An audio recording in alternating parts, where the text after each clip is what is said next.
नमस्कार। आप सुन रहे हैं किसानों के लिए एक विशेष कार्यक्रम जो है उर्वरक विभाग, रसायन एवं उर्वरक मंत्रालय, भारत सरकार के कार्यक्रमों पर और उसकी योजनाओं पर सामुदायिक रेडियो कार्यक्रमों की श्रृंखला। ये है एक जागरूकता कार्यक्रम नेशनल फर्टिलाइजर लिमिटेड विजयपुर के द्वारा। श्रोताओं, हमारे साथ हैं कृषि विज्ञान केंद्र बिलासपुर के वरिष्ठ वैज्ञानिक एवं प्रमुख डॉक्टर अरुण त्रिपाठी जी, और आज हमारे किसान भाइयों को वो जानकारी देने के लिए हमारे स्टूडियो में मौजूद है जिसका विषय है धान की उन्नत खुर्रा बोनी तकनीक। तो इस विषय पर डॉक्टर अरुण त्रिपाठी के द्वारा विस्तार से जानकारी दी जाएगी जो हमारे किसान भाइयों के लिए लाभकारी होगी। तो आइए शुरुआत करते हैं इस कार्यक्रम की। तो सबसे पहले स्वागत करते हैं डॉक्टर अरुण त्रिपाठी सर आपका हमारे स्टूडियो में।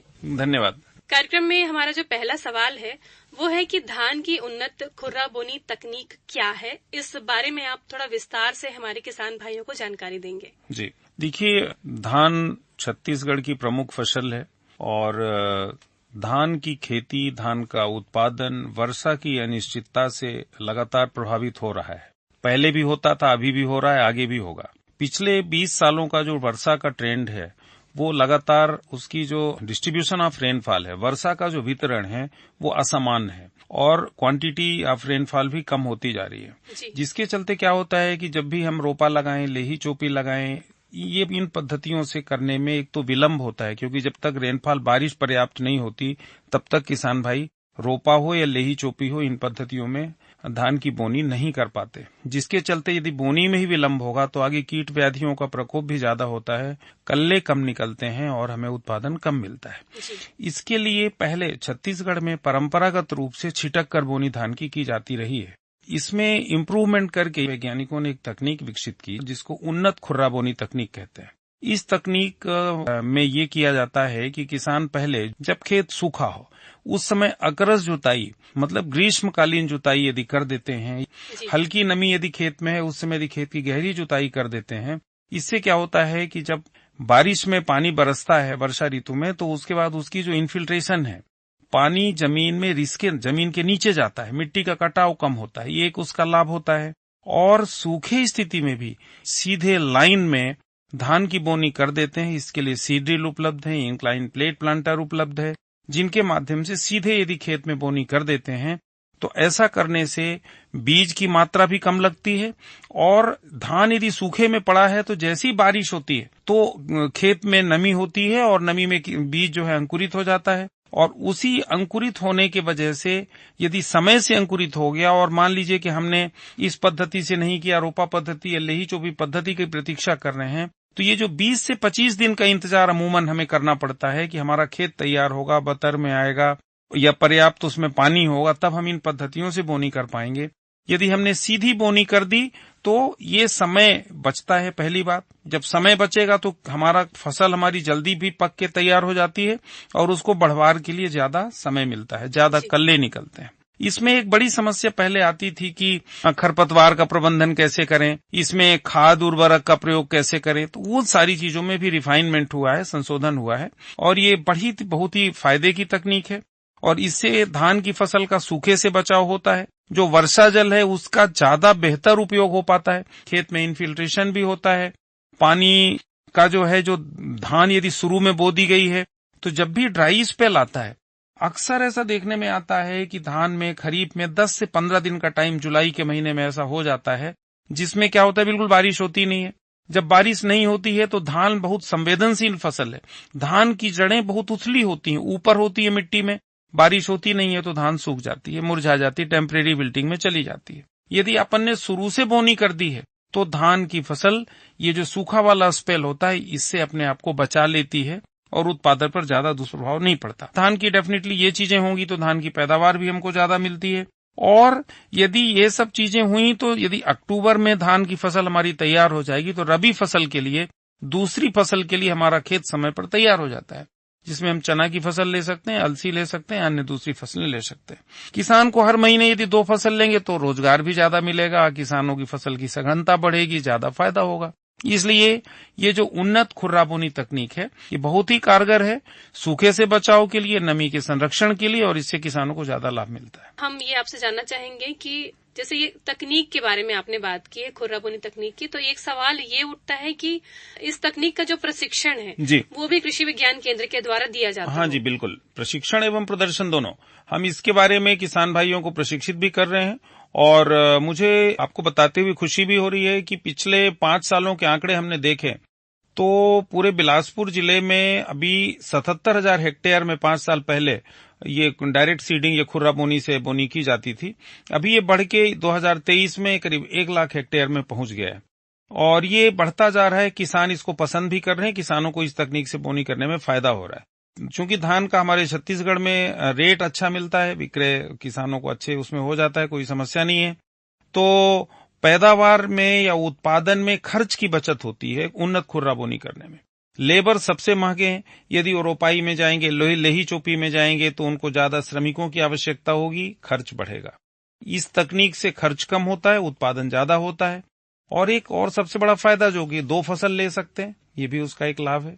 बहुत ही अच्छी बात आपने बताई हमारे श्रोताओं के लिए कि खर्च भी कम होता है और उत्पादन भी ज्यादा होता है, और अगर ऐसी तकनीक वे अपनाते हैं तो रोजगार की आवश्यकता और कहीं उनको नहीं पड़ेगी, 2 फसल भी ले सकते हैं वो। तो इसके अलावा और कौन कौन से लाभ होते हैं हमारे किसान भाइयों को? देखिए, एक तो लाभ इसमें सबसे बड़ा जो हमने बताया कि खरपतवार नियंत्रण भी, चूंकि ये समय पर बोनी की जाती है और इसकी एक बड़ी प्रैक्टिस है अकरस जुताई, जिसको हमने कहा ग्रीष्मकालीन गहरी जुताई, जिसमें क्या होता है कि कीड़े बीमारियों के यदि अंडे, लार्वा या खरपतवारों के बीज यदि जमीन के नीचे होते हैं तो गर्मी के मौसम में जब तेज धूप होती है उस समय यदि गहरी जुताई कर दी जाती है तो वो जमीन के नीचे से ऊपर आते हैं और उस तेज धूप में मर जाते हैं, या कई खरपतवारों के जो बीज हैं उनकी अंकुरण क्षमता समाप्त हो जाती है, जिससे खरपतवारों का भी प्रकोप कम होता है, मिट्टी की जल धारण क्षमता बढ़ती है, पानी का बेहतर सदुपयोग होता है और किसान को फायदा होता है। फिर भी यदि कहीं खरपतवार प्रबंधन, क्योंकि खरीफ के मौसम में खरपतवार एक बहुत बड़ी चुनौती है और हम देख रहे हैं अभी कुछ पिछले सालों में नए नए खरपतवार जैसे गाजर घास जैसे खरपतवारों का प्रकोप बढ़ा है, तो उस स्थिति में किसान भाइयों ने यदि ये शुरू में बोनी ड्राई सोइंग कर दी है धान की, तो पौधे इतने मजबूत हो जाते हैं कि खरपतवारों से वो सामना कर पाते हैं और खरपतवारों के द्वारा होने वाला नुकसान कम होता है। तो ये इसके लिए विशेष इससे फायदे हैं कि और किसान का खर्च कम लगता है, किसान को उत्पादन बेहतर मिलता है। और अभी हर्बिसाइड जो पोस्ट इमरजेंस हर्बिसाइड जिनको हम लोग बोलते हैं, जो निदानाशक रसायन है, जो खड़ी फसल में पहले ऐसी स्थिति नहीं थी, अभी क्या हो गया है कि हमारे पास 20 दिन में, 15 दिन में, 25 दिन में धान की खड़ी फसल में खरपतवार प्रबंधन के लिए हमारे पास बड़े अच्छे नैनो मॉलिक्यूल्स या निदानाशक दवाएं उपलब्ध हैं, जिनकी कम मात्रा में भी प्रयोग करके खरपतवार प्रबंधन किसान भाई कर सकते हैं। जी, अब आगे बढ़ते हुए आपसे ये जानना चाहेंगे कि इस तकनीक से धान की बोनी कैसे करनी चाहिए? हाँ, देखिए, इसमें सबसे पहले तो ग्रीष्म काल में गर्मी के मौसम में एक जुताई, जिसको अकरस जुताई कहते हैं, वो करना चाहिए। धान की सूखी बोनी, सूखी जमीन में किसान भाई इसकी प्रतीक्षा न करें, सूखी जमीन में ही ट्रैक्टर के पीछे सीड ड्रिल से धान की बोनी कर दें। बोनी करते समय ये ध्यान रखें कि जो खाद की मात्रा हम देते हैं मुख्य रूप से नाइट्रोजन, फास्फोरस, पोटास, तो उसमें नाइट्रोजन का जो 10% मात्रा है वो फास्फोरस, पोटास की पूरी मात्रा ये देते हुए कतार में, लाइन में किसान भाई इसकी बोनी करें। ये बोनी करने में 40 से 50 किलोग्राम प्रति हेक्टेयर मात्र बीज लगता है, जबकि वो छिटक कर बोएंगे तो करीब 100 किलो बीज लग जाता है, रोपा में बोएंगे तो भी 40-50 किलो बीज लगता है और उन्नत खुर्रा बोनी तकनीक में भी 40 से 50 किलो बीज प्रति हेक्टेयर लगता है। सीधे बोनी कर दें तो उस बारिश से, उस नमी से तो जल्दी ही बीजों का अंकुरण होगा तो बाद में जब अंकुरण होने के 10 दिन बाद, 10 से 12 दिन बाद जो पोस्ट इमरजेंस हर्बिसाइड से मेटसल्फ्यूरॉन मिथाइल है, एक एल्ग्रिप नाम का जो निदानाशक दवा है, उसका प्रयोग करें और आवश्यकता अनुसार मल्चिंग करें यदि संभव है तो ये बहुत सारे जो इंटीग्रेटेड उपाय हैं ये अपना करके किसान भाई खरपतवार प्रबंधन कर सकते हैं। कीट व्याधियों के प्रकोप के लिए क्या है कि जो धान में तना छेदक का प्रकोप होता है वो लेटर स्टेज में होता है, जुलाई अगस्त में, लेकिन किसान ऐसा देखा गया है कि यदि किसान ने उन्नत खुर्रा बोनी तकनीक से शुरू में बोनी की है, अच्छे किस्म का बीज का प्रयोग किया है। एक महत्वपूर्ण बात ये भी होती है, किसान भाइयों से मैं आग्रह करना चाहूंगा कि यदि आप अपना बीज बोनी करते हैं तो उस बीज को सुनिश्चित कर लें कि बीज ही होना चाहिए, उसमें खखरा, बदरा या कीड़े या घुने हुए बीज नहीं होने चाहिए। बीज खुद का करें तो 17% नमक के घोल में पहले बीज की ग्रेडिंग कर लें। एक बाल्टी ले लें, टब ले लें, नाद ले लें, तगाड़ी ले लें, जो भी संभव हो आपके पास हो। उसमें थोड़ा सा नमक डाल दें पानी में और उसमें बीज को डाल दें। कुछ देर बीज को देखें, उसमें देखेंगे कि बीज डालने के बाद जो सड़े, कुछ घुने या कीटग्रस्त बीज होते हैं वो ऊपर आ जाते हैं पानी में, छान के अलग कर दें। और जो अच्छे बीज होते हैं वो पानी में नीचे बैठ जाते हैं। उसके बाद साफ पानी से धो लें। धोने के बाद उनकी बोनी करें। बोनी के लिए आप कतार में ही बोनी करें। एक बात और ध्यान रखने की है कि जो परंपरागत रूप से छिटक कर खुर्रा बोनी करते थे पहले, उसमें क्या होता था कि बीज या जो दाने होते थे वो बहुत ऊंचाई में रहते थे, 1 इंच 2 इंच में। यदि आपने उन्नत खुर्रा बोनी में सीड ड्रिल से जब बोनी करते हैं हम, तो उसमें क्या होता है कि बीज आपकी कम 5 इंच की गहराई में जाता है। उससे क्या होगा कि यदि एकदम से सूखा पड़ेगा तो भी वो बीज जल्दी सूखता नहीं है, और बीज को उतना गहराई में जाने में पोषक तत्व तो बेहतर मिल पाते हैं, और उस बीज का जो एक डेवलपमेंट है वो भी अच्छा होता है। तो इस तरह से कतार में बोनी करने से उन्नत खुर्रा बोनी तकनीक में किसानों को बहुत फायदा होता है। धान की फसल चूंकि शुरू से ही समय पर बोनी हुई है, अच्छे किस्म का बीज का चुनाव किया गया है, बीज है, तो वो पुष्ट होता है, मजबूत होता है पौधा, और कीड़े बीमारी और खरपतवारों से प्रतियोगिता कर पाता है। आपने परंपरागत विधि की भी बात अभी बीच में की थी, तो थोड़ा उसको विस्तार से अगर हमारे किसान भाइयों को बताएं कि धान की जो बोनी की परंपरागत विधि थी और खुर्रा बोनी तकनीक, इन दोनों में क्या अंतर है? देखिए, परंपरागत जो तकनीक थी उसमें क्या किया जाता था कि पहले जुताई किए, जुताई करने के बाद बीज को छींट दिए, खाद देना है तो खाद को छींट दिए। उससे क्या होता है कि खाद के दाने कहीं गिरे, बीज का दाना कहीं गिरा, तो उसमें खरपतवारों की संख्या में बेतहाशा वृद्धि होती थी। क्योंकि खाद जो हम अपने पौधे के लिए, फसल के लिए दे रहे हैं, बीज के लिए दे रहे हैं, वो खरपतवार के बीज ज्यादा वो प्राकृतिक रूप से पुष्ट होते हैं, उनको ज्यादा मिलता था और उनका प्रकोप बहुत ज्यादा होता था। हमें कम से कम 2 बार निदाई करानी पड़ती थी। इसके बाद भी यदि क्रिटिकल स्टेज में, क्रांतिक अवस्था में हमने निदा नियंत्रण नहीं किया तो काफी नुकसान हो जाता था। कतार में बोनी करने से ऐसा नहीं होता। कतार में बोनी करने में क्या होता है कि हम खाद दे रहे हैं नीचे, उसके ऊपर बीज दे रहे हैं, तो हमारा जो खाद का दाना है वो हमारे पौधे को ही मिलेगा, बीज को हमारी फसल को मिलेगा, खरपतवार के बीज को नहीं मिलेगा। दूसरी बात यह है कि पहले जब बीज छींट के बोनी की जाती थी उसमें तो बीज 2-3 सेंटीमीटर गहराई में जाता था। उससे कई बार चिड़ियां, खासतौर से जो लेही चोपी की हमारी पद्धति रही है, जिसमें बीज को पहले पानी में फुला लिया जाता था, बोरे, जूट के बोरे वगैरह से ढक दिया जाता था। जब वो हल्का अंकुरित हो जाता था, करीब 24 से 48 घंटे के बीच, अंकुरित बीज को मचाई करने के बाद खेत में जब उसमें, तब फिर उसको छिटक देते थे। ऐसा करने से क्या होता था कि जो चिड़ियां हैं वो भी उसको चुन लेती थी, खा लेती थी, उससे नुकसान होता था। कई बार यदि आपने खेत में ऐसे छिटका किया है, छिटक कर बोया है, तो बीज ऊपर पड़ा हुआ है तो उसको भी चिड़ियों के द्वारा नुकसान होता है। कई बार चींटियां भी बीज में यदि आपने ट्रीटेड किया है, हल्की नमी है, तो वो भी उसको नुकसान कर सकती थी। खुर्रा बोनी तकनीक में बीज 4 से 5 सेंटीमीटर की गहराई में जाता है, जिससे इस तरह से नुकसान नहीं होता। ना तो पक्षी उसको नुकसान कर सकते, ना चींटियों के द्वारा नुकसान होता है। इसके अतिरिक्त कम वर्षा होने पर भी बीज में अंकुरण शुरू हो जाता है। इसमें क्या होता है कि जो 4 से 6 सेंटीमीटर की गहराई पर जब बीज गया तो वो गीला होता है और अंकुरित होता है, और चूंकि वहां पर मॉइस्चर लेवल अच्छा, मॉइस्चर रिटेंशन अच्छा होता है उतनी गहराई में, तो बीज की बढ़वार अच्छी होती है। और जब वो बीज ही शुरू से बढ़वार अच्छी होगी, 4-6 सेंटीमीटर की गहराई में हल्का पानी जब बरसता है तो उसमें नमी कुछ ज्यादा समय तक रिटेन करता है वो, और नमी जब ज्यादा रहेगी तो पौधे की बढ़वार अच्छी होगी। तीसरी बात यह है कि जो कई बार परंपरागत पद्धति में अधिक पानी बरसने व उसके बाद पानी न गिरने पर जमीन की सतह पर एक पपड़ी सी बन जाती, कड़ी हो जाती थी। ऐसा करने से बीज जो है दूर दूर से अंकुरित होने पर पपड़ी तोड़कर बाहर नहीं आ पाते थे। इस पद्धति में क्या होता है कि कतार में जो अंकुरण के पश्चात धान के जो बीज है, नीचे से चूंकि वो पुष्ट है तो ऊपर की पपड़ी को तोड़ करके भी ऊपर अंकुरित होते हैं और उससे हमें पैदावार अच्छी मिलती है। जी। समय की बचत, नमी का जो पानी है उसका बेहतर उपयोग, कीड़े बीमारियों के प्रति चूंकि पौधा समय पर बोया गया है तो पौधा दुरुस्त होता है, पुष्ट होता है, तो उससे वो प्रतियोगिता कर पाता है। उसके द्वारा नुकसान, जो कीड़े बीमारी, पक्षी, इनके द्वारा जो नुकसान होता था वो कम होता है। खरपतवारों से हमारा पौधा फसल का प्रतियोगिता कर पाता है, और हमें कम से कम 15 से 20% खर्च में कमी होती है और इतना ही उत्पादन में बढ़ोतरी होती है। इसीलिए बताते हुए खुशी है। बस इसमें करना ये है, किसान भाइयों को यदि ट्रैक्टर के पीछे सीड ड्रिल से बोनी करनी है, मान लीजिए आपके पास सीड ड्रिल उपलब्ध नहीं है, यद्यपि बिलासपुर जिले में कई जगह कस्टम हायरिंग सेंटर्स हैं जहां से आप मशीनें हैं, सीड ड्रिल है, ये किराए पर उपलब्ध हो जाता है, जो generally no profit no loss में होता है। बिलासपुर में जिला मुख्यालय में जो कृषि यंत्री का विभाग है, एग्रीकल्चर इंजीनियर है, कृषि अभियंता है, वहां पर उनके पास भी ये मशीनें हैं। वहां से भी आप बहुत नॉमिनल उनके चार्जेस हैं और किसान भाई वहां से भी ले जाकर के इसका उपयोग कर सकते हैं, बोनी कर सकते हैं।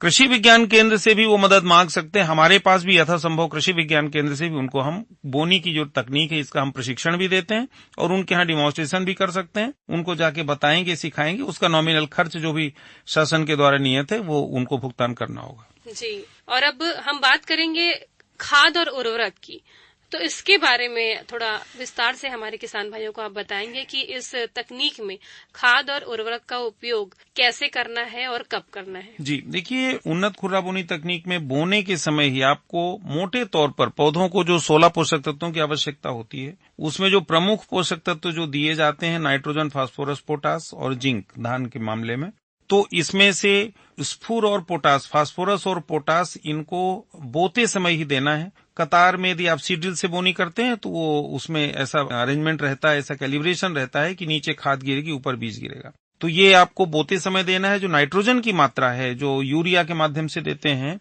ज्यादातर, तो नाइट्रोजन की मात्रा का 10% बोते समय देना है, क्योंकि नाइट्रोजन हाईली मोबाइल है, हाईली लीचेबल भी है, वोलाटाइल है, तो इसलिए 10% शुरू में देना है। फसल की 20 से 25 दिन की अवस्था में जब होती है तो रिमेनिंग जो 20% है तब देना है। फिर 15-15 दिन में शेष मात्रा नाइट्रोजन की यूरिया की टॉप ड्रेसिंग के रूप में दे सकते हैं। बस ये भी जरूर ध्यान रखना है, कभी भी खाद का प्रयोग करें, स्पेशली नाइट्रोजन का, तो फसल आपकी कीट मुक्त होनी चाहिए, रोग मुक्त होनी चाहिए।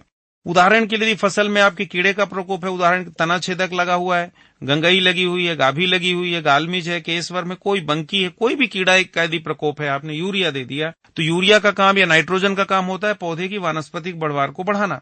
तो उसमें इतना ज्यादा और वेजिटेटिव ग्रोथ हो जाती है, वानस्पतिक बढ़वार होती है कि कीड़ों का प्रकोप या बीमारियों का प्रकोप बहुत तेजी से बढ़ता है और फिर वो कंट्रोल करना मुश्किल हो जाता है। तो ये ध्यान रखें, यदि कीड़े बीमारी का प्रकोप आपके फसल में दिख रहा है तो टॉप ड्रेसिंग करने या नाइट्रोजन जैसी खाद देने के पहले एक बार उसको कीटनाशकों का प्रयोग करें, उसको कीट मुक्त, रोग मुक्त कर लें, इसके बाद ही इन फसलों को इस पोषक तत्व का उपयोग करें। अगर खरपतवार लग ही गया है तो उसका प्रबंधन कैसे करेंगे? देखिए, खरपतवार प्रबंधन के लिए एक सबसे पहली बात तो ये है कि समय पर यदि आपने बोनी की है तो खरपतवारों का प्रकोप, खरपतवार बहुत ज्यादा नुकसान फसल का नहीं कर पाते। दूसरी बात, जब वो 2-3 पत्ती की अवस्था में होते हैं खरपतवार, ये बहुत महत्वपूर्ण बात है कि जो क्रांतिक अवस्था निर्धारित की गई है कि शुरुआत में जब वो फसल खरपतवार जो है बहुत बड़े ना हो, 2-3 पत्ती की अवस्था में, ये अवस्था बोने के 15 से 20 दिन 25 दिन के अंदर आती है। उस समय एक मेट सल्फ्यूरान मिथाइल नाम की जो दवा है, इस दवा का प्रयोग धान के फसल में इसका प्रयोग कर दें, स्प्रे कर दें। ये बाजार में आपको कई एक एलमिक्स के नाम से बाजार में मिलता है, 8 ग्राम प्रति एकड़ दवा की मात्रा लगती है और ये जितने भी चौड़ी पत्ती के खरपतवार हैं इनका बेहतर प्रबंधन इससे हो जाता है, फसल को कोई नुकसान नहीं होता है। अब ये प्रश्न उठता है कि 8 ग्राम दवा है, 1 एकड़ में प्रयोग करना है, तो 8 ग्राम बहुत कम मात्रा होती है, तो किसान भाई कैसे प्रयोग करें? इसमें आपको देखना है कि 8 ग्राम, पहले आप 8 गिलास पानी ले लें, किसी भी प्लास्टिक के बर्तन में डाल लें। अब 8 गिलास पानी में 8 ग्राम दवा डाल दें, उसमें 2 गिलास पानी और मिला लें। इस तरीके से आपके पास 10 गिलास दवा का घोल हो गया। 1 एकड़ में स्प्रे करने के लिए जो 15 लीटर का स्प्रेयर आता है, जो किसान भाई पीछे पीठ में रख के स्प्रे करते हैं, उस 15 लीटर में हम लोग 14 लीटर पानी डालने की सिफारिश करते हैं कि ऊपर उसको 1 लीटर के लिए जगह खाली रखनी चाहिए। तो उसमें 1 गिलास पानी डालिए एक स्प्रेयर में। ऐसा करके आप 10 गिलास पानी जो आपका घोल तैयार हुआ है दवाई का, वो 10 स्प्रेयर के लिए हो जाएगा और वो 1 एकड़ के लिए पर्याप्त होता है। किसान भाइयों को ये ध्यान रखना बेहद जरूरी है, जब भी स्प्रेयर में, पंप में, चाहे निदानाशक दवा हो, चाहे कीटनाशक दवा हो, चाहे कवकनाशक दवा हो, इसका प्रयोग करें तो पहले उसके यदि 14 लीटर की क्षमता है तो आप शुरू में 5 लीटर पानी डालिए। उसके बाद फिर उसमें उस रसायन का प्रयोग करिए। हम हर्बिसाइड की बात करें तो 1 गिलास आप जो निदानाशक दवाई है मेट सल्फ्यूरान, उसको डालिए, फिर उसमें पानी डाल करके और उसको 14 लीटर करिए। इसके बाद फिर खेत में स्प्रे करिए। ऐसा करने से आपको पूरे खरपतवार प्रबंधन प्रभावी ढंग से आप कर पाएंगे। इसके बाद भी यदि कहीं कोई ऐसी स्थिति बनती है, मान लीजिए बारिश का मौसम है, यदि आपने किसी भी केमिकल का प्रयोग किया, चाहे वो खरपतवार नाशक दवा हो, कीटनाशक हो, कवकनाशक हो, तो कम से कम 24 घंटे का टाइम उसको एब्जॉर्ब होने के लिए प्लांट सिस्टम में चाहिए। अन्यथा क्या होता है, यदि आपने दवा का प्रयोग किया, 1 घंटे 2 घंटे बाद बारिश हो गई तो वो वाश हो जाता है, बह जाता है। इसके लिए भी ध्यान रखना है कि टिनोपाल या कुछ ऐसे लिक्विड्स आते हैं, जो स्टिकर्स आते हैं, स्टिकिंग एजेंट्स आते हैं, इनको जरूर थोड़ा सा मिला लेना चाहिए। ऐसा करने से जो भी आप रसायन का प्रयोग करेंगे वो पौधे में, पत्तियों में चिपकेगा, और चिपकेगा तो जो यदि बारिश होती भी है तो उससे नुकसान कम होगा, पौधों में एब्जॉर्प्शन ज्यादा होगा। एक सवाल ये आ रहा है मन में कि जैसे धान की बोनी हुई है और खेतों में तो बहुत ज्यादा मात्रा में ऐसे धान लहलहाते हुए दिखाई देते हैं, तो ऐसे में किसान भाइयों को कैसे पता चलता होगा कि कोई कीट का प्रकोप हुआ है या कोई रोग ऐसा है जिससे ग्रसित हुआ है कहीं पर भी धान जो है वो? जी देखिए, किसान भाइयों को समझना है और किसान जानते भी हैं। मैं तो ये कहता हूं कि कीट, आपको पहली चीज रोज खेत जाना चाहिए। यदि खेत आप नहीं भी गए हैं तो कीड़ों की जो अवस्था है, 3-4 अवस्थाएं होती हैं। अंडा अवस्था है, लार्वा अवस्था है, प्यूपा है, और उसका एडल्ट होता है जो वयस्क तितली होती है। तो ज्यादातर 90% से ज्यादा जो कीड़े होते हैं ये फोटोट्रॉपिक होते हैं। आपके घर, यदि खेत से आपका घर 2 किलोमीटर 3 किलोमीटर की दूर भी है, गांव में भी हैं आप, तो वो रात में आपके लाइट की ओर वो कीड़ों का जो एडल्ट है वो आकर्षित होते हैं, वो तितलियां आपके रात में आ जाती हैं। ऐसा करके वो बता देंगी कि हम आपके खेत में आ गए हैं। हर दूसरे दिन, यदि रोज ना संभव हो तो दूसरे तीसरे दिन आपको खेत का भ्रमण करना चाहिए। जब भी आप जाएंगे तो ये ध्यान, आपको खेत में कीड़ों का प्रकोप है तो कीड़े, हर कीड़े के भी अपने लक्षण होते हैं, बीमारियों के भी अपने लक्षण होते हैं। आपको पौधे में, खेत में मॉनिटरिंग करने से पता चल जाएगा। फिर भी कई बार ये बात आती है कि उदाहरण के लिए तनाछेदक कीड़ा है, तो सर हमें क्या तनाछेदक बीच बीच में कुछ पौधों में दिख रहा है तो हमें क्या दवा डालना चाहिए? नहीं, हम ये कहते हैं कि आप ये देखें, सभी का इकोनॉमिक थ्रेशोल्ड लेवल होता है, आर्थिक हानि स्तर होता है। ऐसा ना हो कि वो 9 की लकड़ी 90 खर्चा जो गांव में बोलते हैं वैसी स्थिति बने। कीड़े के द्वारा यदि नुकसान 10 रुपए का हो रहा है और कीड़ों को नियंत्रित करने के लिए हमने 50 रुपए खर्च कर दिया तो ये बुद्धिमानी नहीं होगी।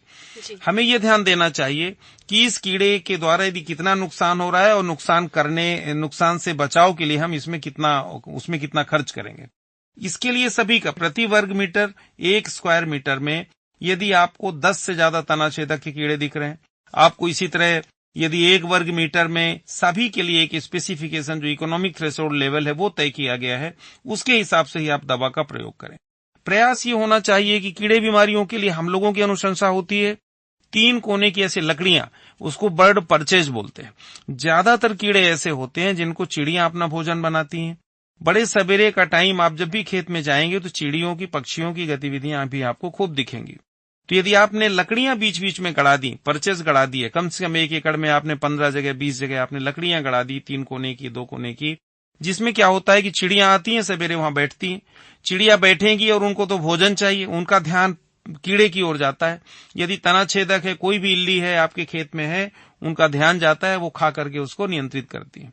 तो इस तरीके से आप समग्र रूप से प्रयास करेंगे तो कीड़े बीमारी से भी आपका बचाव हो सकता है। एक और मैं बात कहना चाहूंगा किसान भाइयों से कि एक भारत सरकार का किसान कॉल सेंटर का नंबर है। आप जब भी खेत जाते हैं, आपको कीड़े, बीमारी, खरपतवार, किसी भी तरह की समस्या खेत में दिखती है, उस नंबर को आप नोट कर लें, 1800 180 1551 1800 180 1551 1800 180 1551 ये नंबर किसान कॉल सेंटर का है। आप अपने मोबाइल से, निःशुल्क नंबर है ये, इसमें कोई आपको पैसा नहीं लगेगा, इस नंबर पर आप बात करेंगे तो आपकी विशेषज्ञ से बात हो जाएगी और विशेषज्ञों से आप जानकारी लेने के बाद ही किसी भी दवा का प्रयोग करें। ये बहुत ही आवश्यक है। ऐसा हम लोगों के ध्यान में आया है कि कई बार किसानों ने दवाई ले आए थे दूसरे की कीड़े मारने के लिए और दूसरे की वो दवाई बच गई थी तो इसलिए भाई मैं दवा डाल देता हूं, दूसरे कीड़े में डाल दिया। कई बार एक अभी बीच में समस्या आई पिछले साल की, मक्का में खरपतवार प्रबंधन के लिए एट्राजिन नामक जो निदानाशक दवा है उसको किसान लेके आए, बाद में उनने गेहूं में वही दवा डाल दी कि वही खरपतवार जो था, वही चारा जब मक्का में था वो मर गया तो गेहूं में भी मर जाएगा। ऐसा उसने अपने विवेक से निर्णय लेकर के डाल दिया और गेहूं की फसल उसकी समाप्त हो गई।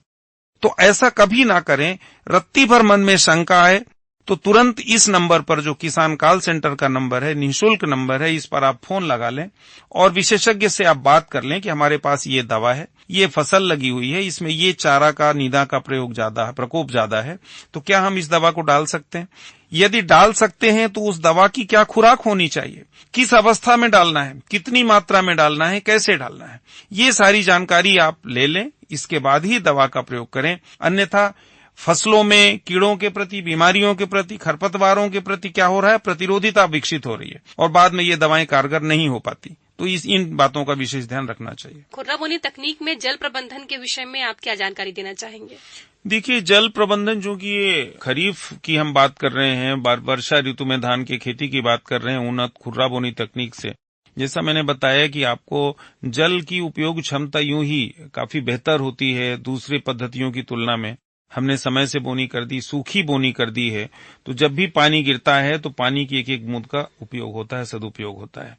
अलग से इसमें सिंचाई करने की आवश्यकता नहीं होती अमूमन।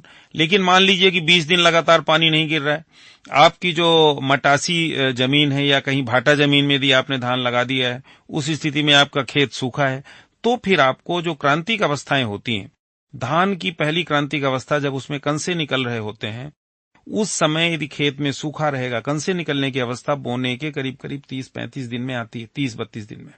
तो उस अवस्था में यदि पूरा खेत आपका सूखा होगा तो भी उत्पादन प्रभावित होगा, कंसे कम निकलेंगे तो फिर पैदावार प्रभावित होगी।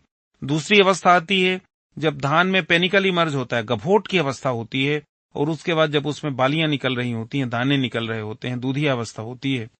उस अवस्था में भी खेत में नमी की कमी नहीं होनी चाहिए।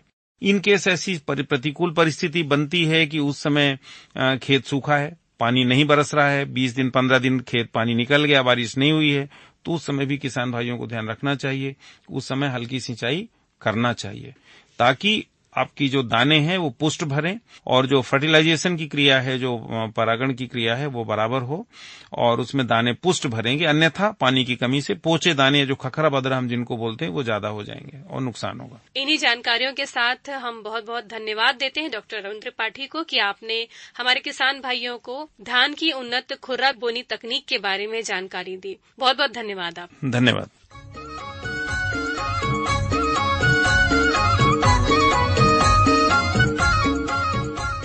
तो श्रोताओं, आप सुन रहे थे धान की उन्नत खुर्रा बोनी तकनीक के विषय में जानकारी दे रहे थे कृषि विज्ञान केंद्र बिलासपुर के वरिष्ठ वैज्ञानिक एवं प्रमुख डॉक्टर अरुण त्रिपाठी।